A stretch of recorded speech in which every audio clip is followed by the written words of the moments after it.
In a small town nestled between a dark, ancient forest, a legend had long haunted the villagers. They spoke of the Whispering Woods, a place where the trees seemed to breathe and the shadows danced unnaturally. Anyone who ventured too deep would return changed if they returned at all. One chilly autumn evening, a group of friends, Emily, Mark, Sarah, and Jake, decided to test their courage and explore the woods. Armed with flashlights and bravado, they set out just as twilight draped the sky in shades of purple and black.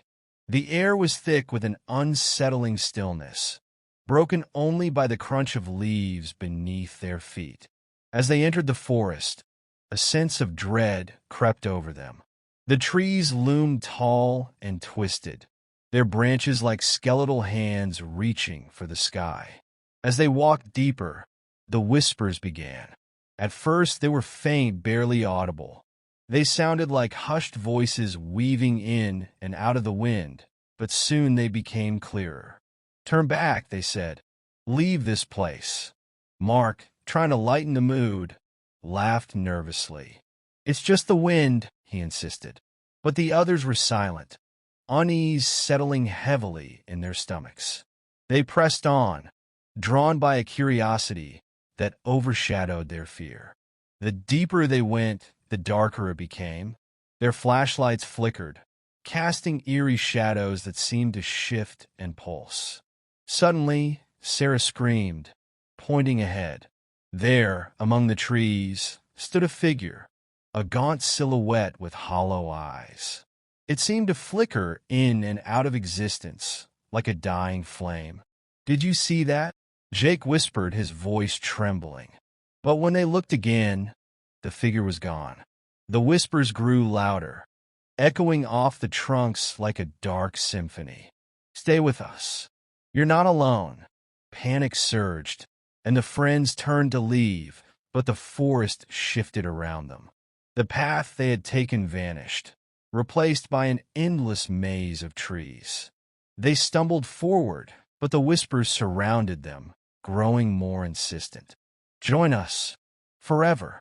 Emily, filled with dread, stumbled and fell, her flashlight rolling away and extinguishing. In the darkness, the whispers enveloped her, chilling her to the bone. "Help me," she cried, but her voice was swallowed by the shadows. Mark and Jake rushed back, but the forest seemed alive, twisting and turning, separating them. Sarah clawed at the ground, desperately searching for Emily.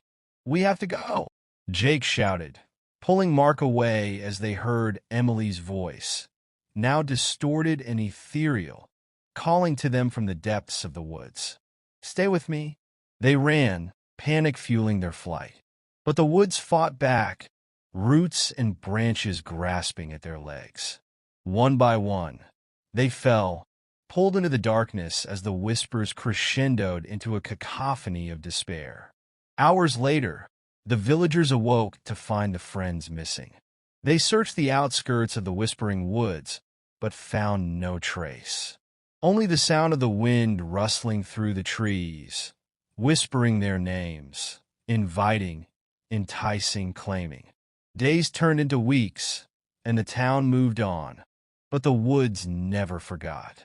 On certain nights, when the moon hung low, the whispers could be heard, mingling with the breeze, forever echoing the lost souls who dared to trespass. And every so often, a figure would appear at the edge of the trees, gaunt, with hollow eyes, watching, waiting for the next group of brave souls to wander too close. I hope you enjoyed the story.